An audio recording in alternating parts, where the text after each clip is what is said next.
మహత్తర శక్తి కలది. శైవ క్షేత్రాల్లో అద్భుతమైన క్షేత్రం ఉంది అంటే అది కాశీయే. దాని తర్వాత ఏ క్షేత్రం ఉన్నా కూడా ఇది సత్యం. అంతర మహత్తర శక్తి గల క్షేత్రానికి వెళ్లే ముందు కుండలేశ్వర క్షేత్రంలో స్నానం చేసి కాశీ వెళ్ళడం పని ఏమిటి? కోటేశ్వరుడు చెప్పినట్టు కానీ కాశీ వెళ్లే వారందరూ కూడా ముందుగా కుండలేశ్వర క్షేత్రంలో స్నానం చేసి కాశీ వెళ్ళారు అనుకుందామండి.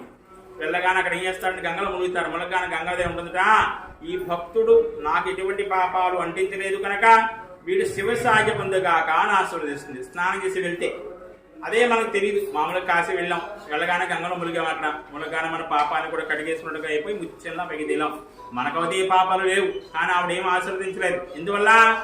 మన వల్ల ఆవిడ భారం అయ్యాం. అంటే మన పాపాలను అక్కడ వదిలేయడం వల్ల ఈ పాపాన్ని కూడా గంగాదేవి కట్టుకుని సాయంత్రేవుడికి ఆవిడ హంస రూపం వల్ల, అనగా తెల్లటి రూపంలో నల్లగా అయిపోతుంది సాయంత్రం, అనగా కాకి రూపం తెలుస్తుంట.